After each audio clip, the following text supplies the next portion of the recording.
예전에 신종플루라는 그 인플루엔자가 전염이 돼서 굉장히 세계가 불안해하고 긴장했는데, 통계상으로는 신종플루로 세상을 떠난 사람이 3,000명에 해당하다고 그래요. 근데 그 전염성이 강하고 전 세계로 확산된 그 인플루엔자인데, 우리 교회 가족 중에도 한 분이 그런 분이 있었어요.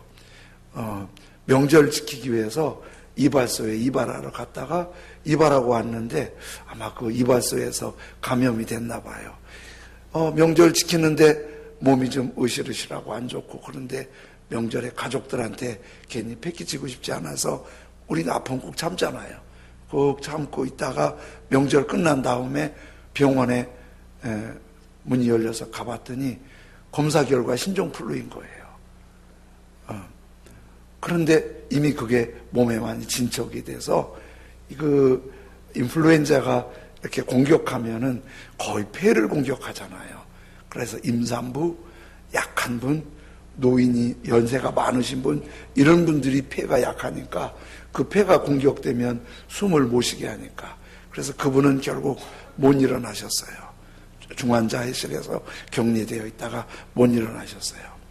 이게 이제 인플루엔자 바이러스가 이렇게 감염을 시키는 거예요. 요즘에 우리 깜짝 긴장했던 메르스, 이 메르스는 원래 이름이 굉장히 길어요. 중동호흡기 증후군 코로나 바이러스. 이거 다 복잡하니까 그냥 줄여서 메르스, 미드웨스트 뭐 이렇게 나가니까, 미드이스트 이렇게 나가니까 메르스 이렇게 줄여서 하는 거예요. 그런데 코로나 바이러스잖아요. 그러니까 바이러스가 어떤 때는 공기로, 어떤 때는 침으로, 어떤 때는 손잡은 데서 이게 바이러스가 감염이 되는 거예요. 한국이 한때 메르스 때문에 전 세계가 불안해하는 나라고 관광산업이 다 올스톱 됐었잖아요. 왜 그렇게 메르스가 그냥 감기에 불과한데, 독감에 불과한데 왜 그렇게 무서웠냐면, 통계상으로는 메르스가 사망률이 30%예요. 30%. 10명이 걸리면 3명이 죽는데, 이 메르스는 중동의 낙타에게서 어떻게 바이러스가 사람에게 전염이 됐기 때문에 중동 가더라도 낙타 농장은 가지 말라고 그러잖아요. 그런데 이 메르스균이, 코로나 바이러스 균이 그냥 공기 속에서 이렇게, 이 중에 누가 하나 메르스에 감염이 돼 있으면 숨 쉬면서 숨 속에서 바이러스가 막 다른 숨 쉬는 몸 속으로 들어가는 거예요. 그런데 우리나라에서도 그 메르스 그 비상 걸렸을 때 젊은 사람들, 의사, 간호사들이 막 죽었잖아요. 불안한 거예요. 그래서 이런 바이러스 전염이 아주 불안하니까 좋지 않게, 바이러스 전염이 인플루엔자로 해서 감염되는 걸 좋지 않게 이렇게 생각하는 경향이 있는데, 이 바이러스라는 그 균 얘기를 이제 다른 데서도 응용을 해요. 컴퓨터의 바이러스. 컴퓨터 바이러스가 사람에게 전염 안 되는 거 아시죠? 컴퓨터 바이러스 걸렸다고 컴퓨터 멀리할 필요 없어요. 그거는 컴퓨터에 있는 바이러스지 사람에게 옮기는 균이 아니에요. 이걸 이렇게 응용해서 만든 거예요. 용어를. 근데 사회학자들이 이 바이러스를 이런 표현했어요. 이 바이러스가 원래 나쁜 이미지로, 균이 전파되는 이미지로 생각을 했는데, 사회학자들은 마음에서 마음으로 용기와 힘을 주고 위로를 줄 때 이거를 사회학자들은 N바이러스라고 했어요. N바이러스는 어떤 의미냐면은, 한 사회가 우울하고 침체되고 그리고 상당히 무겁고 용기가 나지 않을 때, 어떤 한 사람이나 어떤 한 단체의 노력으로 분위기가 확 업돼서 기쁘고 희망이 생기고 용기가 생기고, 그리고 뭔가 도약할 수 있는 기회를 마련해주는 그런 사람, 그런 단체를 N바이러스라고 그래요. 그러니까 예를 들면 우리 예전에 2002년도에 그 월드컵 할 때 축구가 4강에 올라가니까 막 대단하잖아요. 우리가 그렇게 일본은 못 올라가니까 일본하고 비교해서 잘 돼야 더 좋아요. 일본은 못했는데 막 우리는 올라가니까 막 벌써 경기한다면 며칠 전부터 준비하고 어디 가서 볼까 생각하고 막 옷 갈아입고 쫓아가서 막 하면서, 근데 거기 가서 막 이기고 오면은 다 날아가잖아요. 스트레스 막 그런 거 있잖아요. 이런 게 이제 N 바이러스예요. 왜 N자를 썼냐면 need라는 단어의 첫 자예요. need는 필요, 욕구거든요. 이런 뜻에서 사회학자들이 만든 거예요. need. 우리 사회가 지금 우울하고 침체되고 여러 가지 힘든데 네가 필요하다. 희망을 줄 수 있는, 용기를 줄 수 있는, 기쁨을 줄 수 있는, 삶의 활력을 줄 수 있는 네가 필요하다. need 바이러스, N 바이러스라고 사회학자들이 말을 했죠. 이런 얘기를 제가 읽으면서 이런 생각했어요. 오늘 우리가 이제 느헤미야를 8월달, 9월달 계속 봐갖고 이제 다음 주까지 느헤미야를 보고 그 다음 주에는 이제 다른 말씀을 준비하고 있는데요. 느헤미야가 N 바이러스라는 생각이 드는 거예요. 느헤미야. 그러니까 그 시대를 막 업시키는 거예요. 기쁘고 즐겁고 희망을 주고. 지난번 그 임지씨가 할 때 성도겸 장로님 조카가 왔었는데 그 조카는 강의를 그렇게 잘하고 다녀요. 그리고 회사에 정신교육하는 강의를 그렇게 잘하고 다니는데 그 강의 잘하고 다니잖아요. 아주 젊은데 윤현한 수사입니다. 1년 선배인가 같은 대학 다니고 그랬는데 그 강의를 그렇게 잘하니까 강의 가서 막 분위기를, 회사 분위기를 막 그 용기와 힘을 주잖아요. 그러면 아주 유명 강사가 되면 1시간에 막 500, 1000만 원 줘요. 1시간에. 그리고 보통 아마 송장로님 조카 같은 경우는 한 100, 200은 받나 봐요. 1시간에. 그 막 계속 뛰어다니니까 아주 잘 나가는 강사 중에 하나예요. 분위기를 확 일으켜주잖아요. 그런데 느헤미야가 바로 그런 사람이에요. 막 분위기를 일으켜줘요. 오늘 12장 43절을 봤잖아요. 이날에 많은 무리가 큰 제사를 드리고 심히 즐거워했으니, 이게 그냥 즐거운 게 아니라 심히 즐거워했으니 이는 하나님이 크게 즐거워하게 하셨습니다. 한번 예루살렘이 너무 기쁜 거예요. 하나님이 그런 큰 기쁨을 주신 거예요. 그런데 이걸 강조하자면 부녀와 어린아이도 즐거워하였으므로. 예전에 그 고대로 올라가면 여성들이 좀 무시당하고 인권이 없잖아요. 여성들이. 그런데 여성과 어린아이들은 사람 취급을 잘 안 하는 게 있잖아요. 그런데 부녀와 어린아이도 즐거워했다는 것은 그 성이 굉장한 기쁨의 도가니가 됐는데 이렇게 예루살렘이 즐거워하는 소리가 멀리 들렸느니라.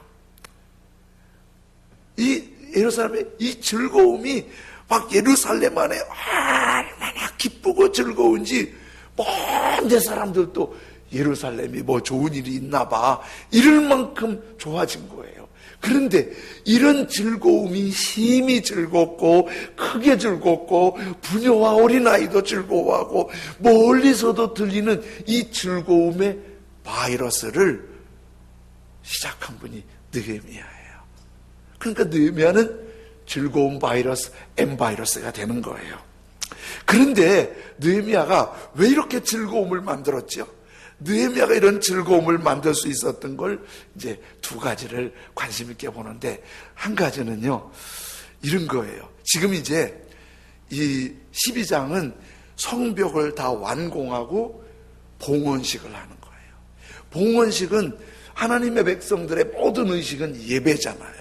그러니까 봉헌식, 구약엔 제사, 신약엔 예배를 드리는데 이 봉헌식 제사를 하는 모습이 이런 형태로 했다고 이제 12장 전체를 읽어보면 그림이 오거든요. 어떻게 하냐면 성벽을 따라서 오른쪽 성벽을 따라 쭉 갈 때는 에스라를 중심으로 한 찬양대가 찬양을 부르면서 오는 거예요.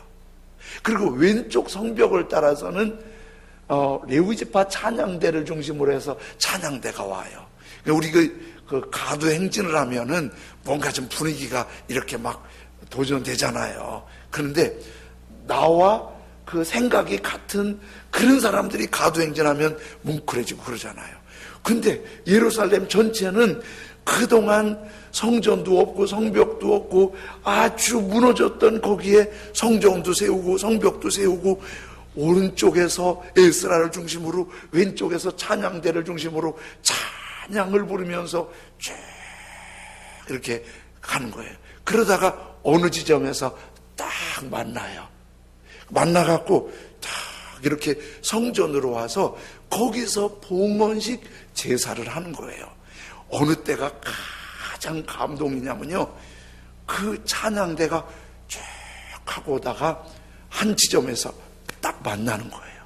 그때는 모든 찬양하던 사람들이 눈물이 울컥 나고 가슴이 벅차서, 우리 민족도 찬양이 탁월한, 노래가 탁월한 민족이죠. 우리 민족의 노래는 아리랑 신리도 못 가서 발병 난다, 앵두나무 우물가에 동네 처녀 바람났다. 우리는 노래가 그런 노래잖아요. 가련다 떠나련다 어린 자식 손을 잡고 어딜 간단 말이야. 우린 다 이렇게 구성지고 슬픈 노래가 많아요.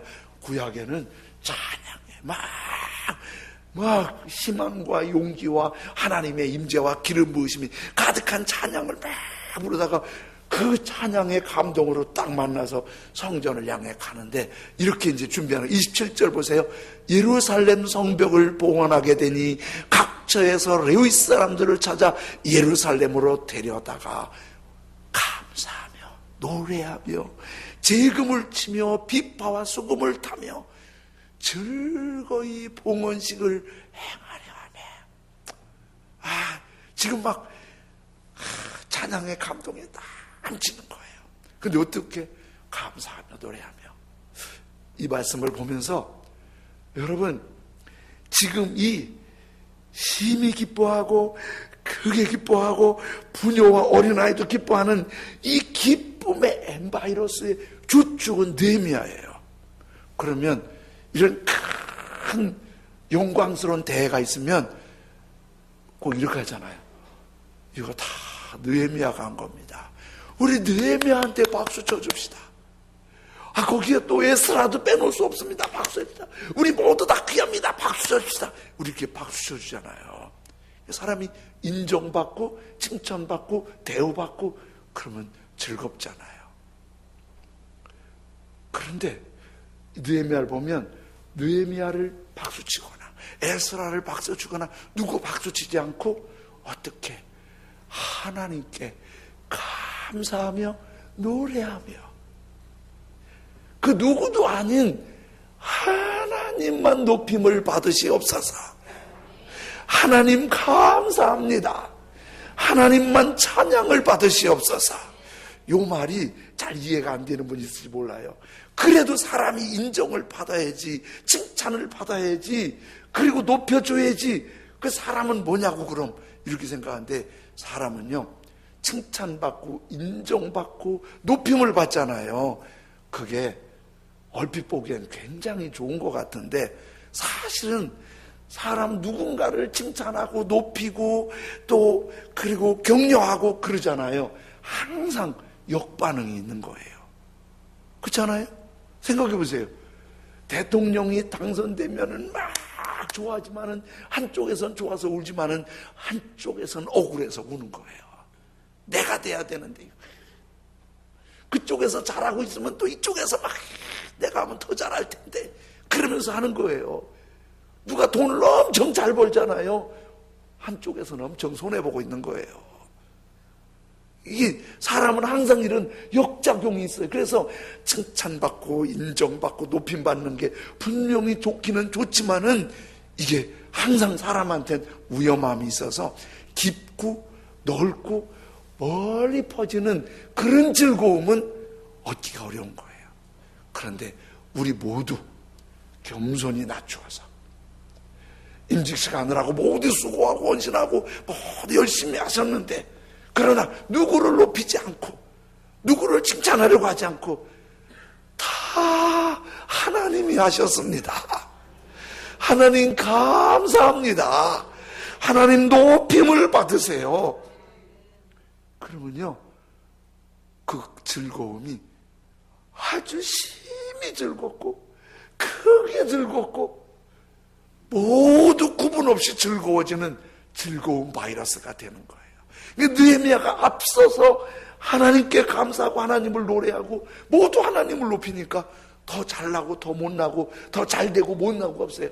하나님만 높임 받으시고 우리는 있는 처소에 하나님 높임을 받으시옵소서. 감사합니다. 찬양합니다. 그렇게 하면 이 즐거운 바이러스가 점점점 퍼져서 우리 모두를 즐거운 은혜로 가득하게 메워주실 줄로 믿습니다. 근데요, 이 느헤미야에게 또 다른 한 가지 이 힘이 크게 부녀와 아이들도 아주 즐거워할 수 있었던 굉장히 중요한 느헤미야의 특별한 게 있는데요. 이 느헤미야는 100년 동안 이스라엘 민족이 한 100여 년 동안 진짜 힘들었어요. 주전 586년, 지금부터 한 2600년 전에 이스라엘이 바벨론의 공격을 받아서 절떡망했어요. 왕궁이 불타고 왕이 붙들려 가서 세 줄에 묶여갖고 눈을 산채로 뽑았어. 상상만 해도 끔찍하잖아요. 왕자들을 왕이 보는 앞에서 죽였어. 왕이 이렇게 모욕을 당하니 이스라엘 사람들 모두가 다 사는 게 아니죠. 밧줄로 묶어갖고 그 광야를 끌고 가서 쉬지도 않고 두들겨 패면서 부리고 죽으면 갖다 버리고 여자들은 지 맘대로 써먹고 비참한 나라를 사는 거예요. 그렇게 비참한 나라를 살던 바벨론이 무너지고 페르시아가 정복을 하잖아요. 페르시아 아닥사스다 왕 때 그렇게 포로로 잡혀간 이스라엘 사람 중에 성공한 사람이 느헤미야인데, 느헤미야가 아닥사스다 왕의 술 맡은 관원장인데 오늘날 장관급인 대통령 비서실장이라고 그랬죠. 여러분, 장관도 장관 포지션에 따라 다른데요. 지금 이렇게 그 전국이 돌아가는 거 보면 비서실장이 다 하는 것 같아. 장관은 심부름만 하는 것 같아. 그런지 안 그런지는 몰라요, 제가. 그럼 같다고 그랬지. 아니, 느헤미야가 이렇게 막강한 권력에, 막강한 포지션에 세상 남부럽지 않은 성공을 한 사람이에요.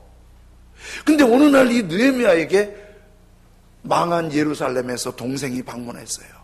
이 얘기 저 얘기 하다가 동생한테 예루살렘 요즘 어떠니? 그러니까 동생이 한숨을 푹 쉬더니 예루살렘이요, 다 불타고 무너지고요, 짐승만 사는, 사람 살 수 없는 비참한 땅이 되었어요. 아니, 느헤미야가 그 얘기를 듣고 아무 걱정 없던 사람이 가슴이 철렁하면서 눈물이 펑펑 쏟아지는 거예요. 밥맛이 없어요. 예루살렘이 이렇게 무너졌는데 나만 혼자, 하나님께 예배해야 할 그 성이 이렇게 무너졌는데 나만 이렇게 먹고 즐기고 권력을 누리고 있구나. 먹지도 못하고 울면서 괴로워하는데 어느 날 아닥사스다 왕이 느헤미야를 보더니 너 요즘 얼굴이 왜 이러니? 병들었니? 어디 아프니? 뭐 근심이 있니? 그때 느헤미야가 잠깐 왕 앞에서 눈을 감고 기도해요. 그리고 왕한테 그래요. 폐하, 아레오키 황송하오나 저는 유대 출신인데 성전이 무너지고 성이 무너지고 형편없다는 얘기에 제가 마음이 너무 힘듭니다. 대끼노! 그러게 야단칠 줄 알았더니 아닥사스다 왕이 그 마음을 동정하면서 그래, 내가 얼마 동안 널 좀 보내주면 될까? 얼마 기한해 주시면 제가 가서 성을 짓고 오겠습니다. 그래갖고 왕이 예루살렘 총독으로 느헤미야를 세워준 거예요. 왕의 허락을 받고 예루살렘 성벽을 세우러 갔더니 이게 쉬운 일이 아닌 거예요. 화재가 있나? 사람들이 도와주나? 거기에다가 반대파인 사마리아 사람들은 비웃는 거예요. 사람 보내갖고 니네들이 짓는 성벽은 여우만 올라가도 무너진다. 성경에 그렇게 쓰여 있어요. 그리고 비웃고 반대하고 자꾸 만나자고 그래서, 느헤미야 만나자고 그래서 산발랏이라는 사마리아 사람이 만나자고 그래서 알아봤더니 뭘 도와주려고 만나는 게 아니라 만나면은 정치적인 적이라고 생각해서 느헤미야를 죽이려고 암살 시도했던 거예요. 그래갖고 막 군인들이 밀려오고 그러니까 성벽을 지을 때 그때 향토 예비군이 나왔어요. 반은 나가서 칼 들고 지키고 반은 여기서 건축하고, 한 손에 칼 들고 한 손에 삽 들고 뭔지 모르겠다 잊어버려갖고 그런 거예요. 싸우면서 일하고 싸우면서 그때 그렇게 했어요. 느헤미야가 자세히 나오잖아요. 그렇게 어려운 일을 다 감당을 하고 성벽을 완공을 하고 지금 이렇게 봉헌식을 하는 거예요. 그런데 우리 느헤미야 입장에서 생각해 봐요. 내가 왜 이렇게 고생을 사서 하고 앉았냐? 가만히 왕궁에 있으면 왕의 인정받고 내가 하고 싶은 대로 다 하는데 저 예전엔 깜도 안 되는 저것들이 나한테 덤벼들고 내가 그걸 막아야 되고, 정말 속상하고 아쉽고 포기하고 싶고 너무 힘든 일인데, 느헤미야가 그때 너무 힘들지만 안 해도 되는 일이지만 하나님께서 인도하신 일이니, 하나님께서 맡긴 일이니 내가 이거 포기할 수 없지. 하나님의 인도하심 따라 한 걸음 한 걸음 한 걸음 한 걸음 여기까지 와서 봉헌을 하게 되니까 그 하나님의 인도함을 받는 느헤미야의 발걸음이 크게 즐거워하고, 하나님이 심히 즐거워하고, 부녀와 어린아이들도 즐거워하고, 멀리서도 즐거워하는 즐거운 바이러스가 확 퍼졌는데, 느헤미야가 힘들 때 있지만, 주저앉고 싶을 때 있지만, 속상할 때 있지만, 주의 인도하심 따라, 주의 인도하심 따라 어디든지 주를 따라 포기하지 않고 한 걸음 한 걸음 갔더니 이런 큰 기쁨, 심히 즐거워하는 즐거움, 온성이 즐거워하는 즐거운 바이러스가 된 걸 믿으시기 바랍니다. 미국의 헨리 클레이라는 분이 늘 즐거움이 넘치는 삶이라는 간증을 올렸어요. 근데 이 양반이 올린 간증에 이런 얘기가 있어요. 자기는 아침에 눈 뜨면 꼭 기도를 하는데 이런 기도를 항상 빼놓지 않고 한대요. 무슨 기도냐면, 오늘도 내가 도와줄 사람을 만나게 주옵소서. 좀 기도가 수준이 다르지요? 우린 되게 어떤 기도예요? 치아, 오늘 나 도와줄 사람 만나게 주시옵소서. 돈을 대박으로 벌게 할 그 사람 만나게 해주십시오. 막 투자자 만나게 해주십시오. 뭐 이런 기도 하잖아요, 우리 되게. 그런데 헨리는 이런 기도 하는 거예요. 내가 오늘 또 도와줄 사람을 만나게 해주세요. 도와줄 사람. 그러니까 그렇게 기도하고 시작하니까 하루 생활을 어떻게 하겠어요? 누굴 어떻게 도와줄까? 그런데 어느 날은 그렇게 기도하고 시작했는데 하루 종일 도와줄 사람을 제대로 마음에 와닿게 만나질 못했어요. 저녁에 구두를 사러 갔는데, 구두집에 들어갔는데 점원이 우울하고 근심이 많아서 손님이 왔는데 기쁘게 맞아주질 않는 거예요. 왜 이렇게 좀 시큰둥하게, 그래서 어서 오세요? 뭐 이런 용대로 하는 거예요. 그러면 이제 손님이 대들 수도 있잖아요. 근데 이분은 도와줄 사람을 찾으니까 그렇게 하지 않고 이렇게 구두를 보러 다니니까 그 양반, 그 점원이 왔다 갔다 따라다니는데 마음에 안 들어서 가서 데스크 가서 일하세요. 제가 혼자 고를게. 혼자 고르면서 왔다 갔다 하면서 데스크를 봤더니 하루 판매 전표를 그 점원이 쓰고 있는 거예요. 왔다 갔다 하면서 한번 보고 그리고 가까이 가서 이 헨리가 점원한테 그래요. 선생님, 제가 선생님 보니까 글씨를 상당히 잘 쓰네요. 내가 본 사람 중에는 이렇게 글씨를 잘 쓰는 사람 처음 봤어요. 그랬더니 그 점원이 그렇게 침체되어 있고 우울하더니 갑자기 헨리를 이렇게 쳐다보는 거예요. 그러더니 눈에 눈물이 고이는 거예요. 그러면서 헨리 보고 그래요.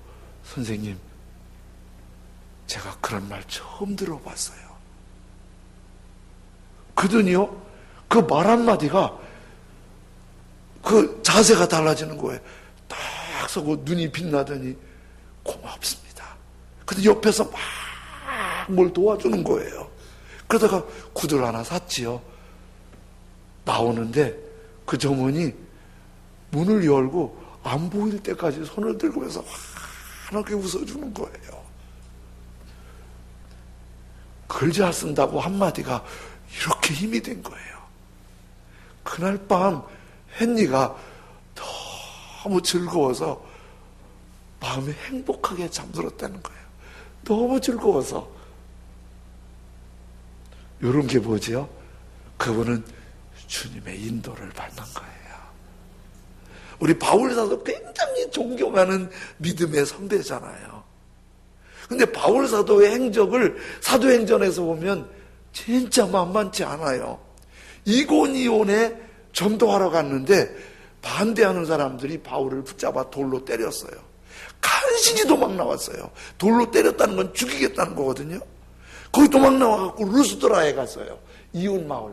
루스드라에 가서 전도를 하는데 마침 걷지 못하는 사람이 전도를 받고 있어서 예수 이름으로 일어나라 그랬더니 이 사람이 벌떡 일어나잖아요. 마을 사람들이 우리 동네 하나님이 왔다고 바울과 실라 전도 두 사람 앉혀놓고 바울과 실라 앞에 제사 지내려고 거예요. 하나님이 사람 모습하고 왔다고. 그 바울이 떠말리면서 아니라고, 우린 사람이라고, 하나님 소개하러 왔다고 그 사람 전도하는데 세상에 안디옥하고 이고니온에서 바울 반대파가 바울 괴롭히려고 출장 왔어요. 뭔 말인지 못 알아들으니까 웃지도 않잖아요. 괴롭히려고 출장 왔어요. 괴롭히려고 와갖고 출장 와서 이 사람들이 난폭하게 그 바울, 하나님처럼 대우받던 그 바울 데리고 마을 밖으로 끌고 가서 돌로 쳤는데요, 말씀드렸죠? 돌로 치는 게 처형이에요. 재판 걸쳐도 걸지도 않고 돌로 막 치는 거예요. 이곤이온과 안디옥에서 온 사람들이 바울을 그렇게 두드리고 패고 죽은 줄로 알고 가버렸어요. 근데 바울이 안 죽고 끄덕끄덕 살아났대요. 신기하죠? 그런데 바울 사도가 나 다시는 전도 안 해. 그러지 않고 또 끄덕끄덕 일어나서 빌립보 가서 전도한 거예요. 빌립보 가서는 귀신 들린 여자 귀신 쫓아냈더니 그랬다고 또 한 사람이 깡패를 불러다가 바울을 두들겨 패고 감옥까지 끌려 들어갔네. 아휴, 그래도 전도하겠어요? 그래서 예수 믿겠어요? 대답도 안 해. 그런데 바울 사도가 그 빌립보 교회에 편지할 때 뭐라고 편지하세요? 내가 빌립보 다시는 보고 싶지 않다. 아주 왼수 같은 땅, 거기 보고 오줌도 안 논다. 바울이 그렇게 말하지 않고요, 4장 1절에 보니까 빌립보 4장 1절에 이렇게 말씀하고 있어요. 그러므로 나의 사랑하고 사모하는 형제들, 나의 기쁨이여 면류관인 사랑하는 자들아, 이와 같이 주 안에 서라. 바울 사도가요, 빌립보 교인들만 생각하면 내가 사랑하고 사모하고 나의 기쁨 그렇게 죽도록 고생하고 나왔는데 거기 예수 믿고 그 땅을 생각하면 그렇게 사랑스럽고 좋다는 거예요. 그들을 향해 이렇게 말하잖아요. 4장 4절에 주 안에서 항상 기뻐하라. 내가 다시 말하노니 기뻐하라. 바울 사도가 속은 짜증나고 성질나고 미치겠는데 너희들이라도 기뻐하라. 그런 거 아니잖아요.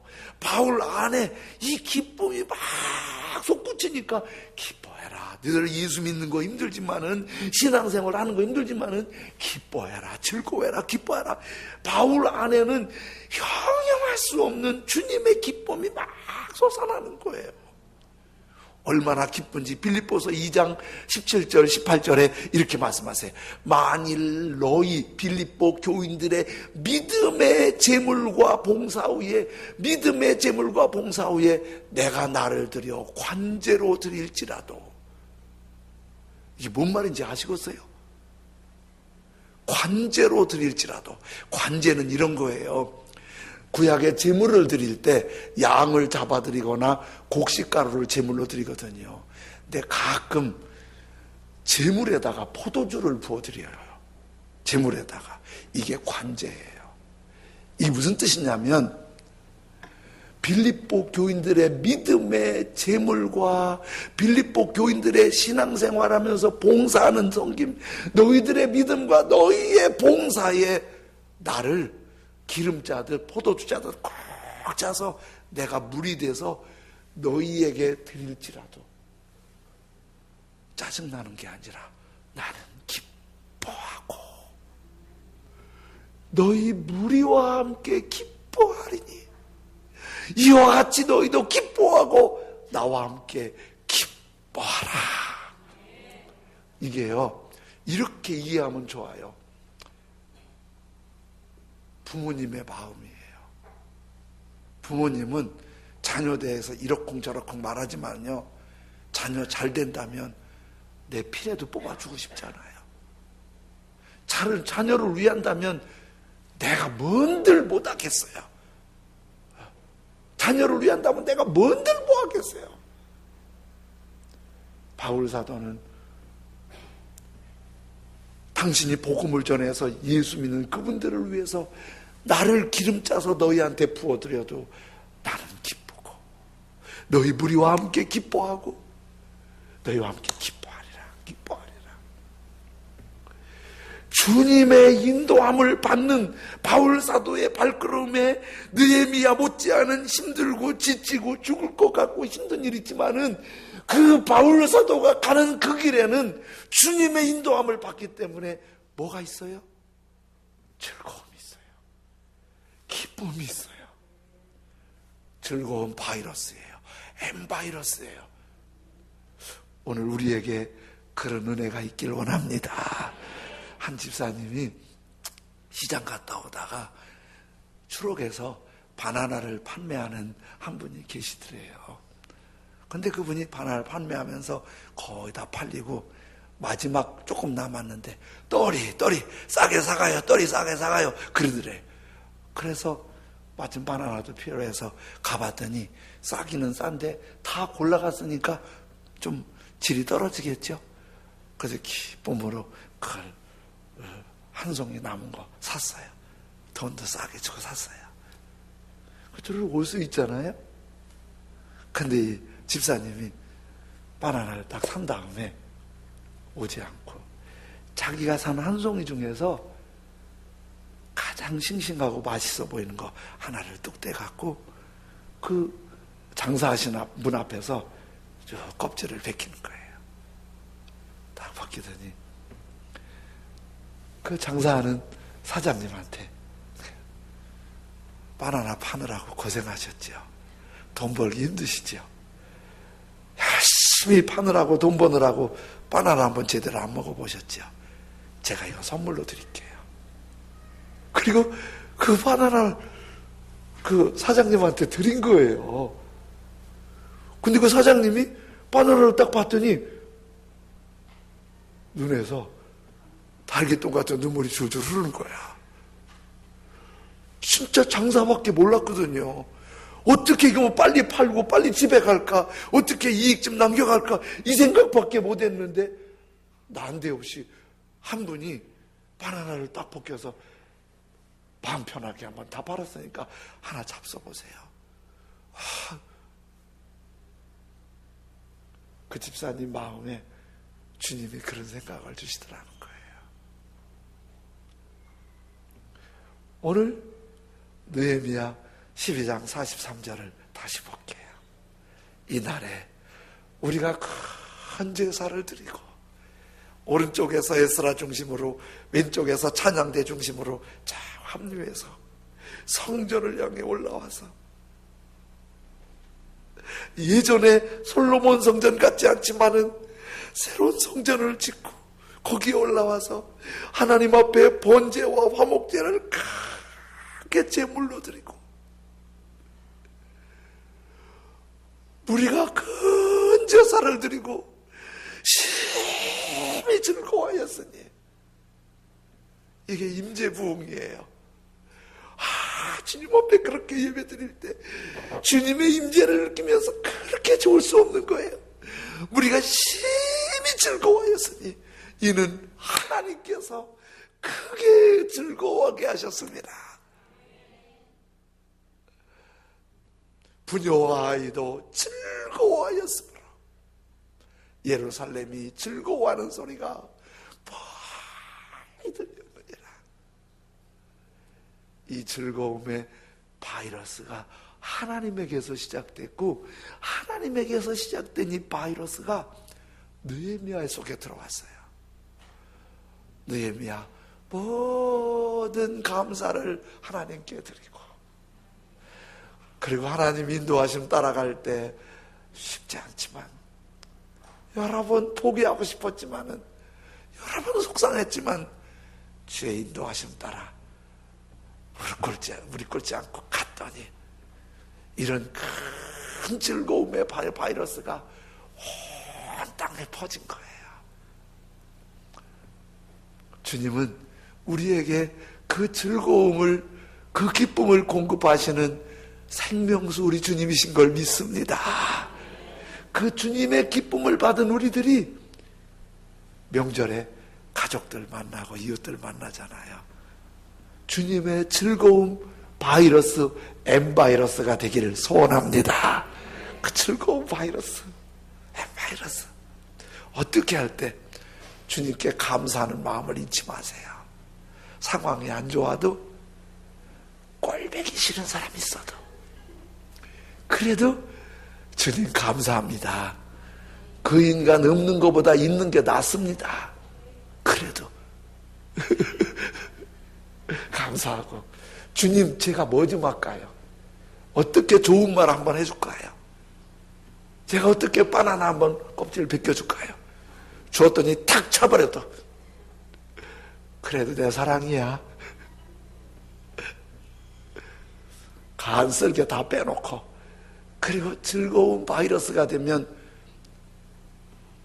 이때 가장 큰 즐거움의 핵은 누구에게 있었을까요? 느헤미야는 내내 울었을 거예요.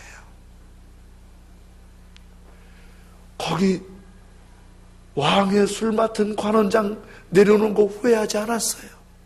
내내 울었어요. 내내 감사했어요. 내내 하나님을 높였어요. 하나님을 따르기로 마음에 새롭게 했어요. 감사하며 주님을 따르며 내가 서 있는 곳에 간혹 십자가가 있어도 즐거움을 퍼뜨리는 즐거움의 향기, 즐거움의 바이러스가 되는 은혜가 있기를 원합니다. 너의 마음이 슬픔이 가득할 때 우리 이런 찬송 부르볼게요. 너의 마음이 슬픔이 가득할 때 주가 위로해 주시리라. 주가 위로해 주시리라. 아침에같이 빛나는 마음으로 너 십자가 지고 가라. 참 기쁜 마음으로 십자가 지고 가라. 네가 기쁘게 십자가 지고 가면 슬픈 마음이 위로받네. 우리 찬송을 부르며 주님께 나아가겠습니다.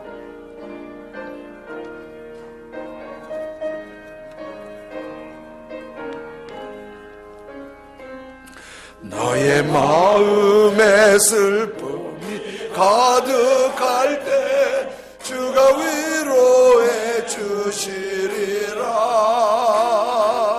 아침에같이 빛나는 마음으로 너 십자가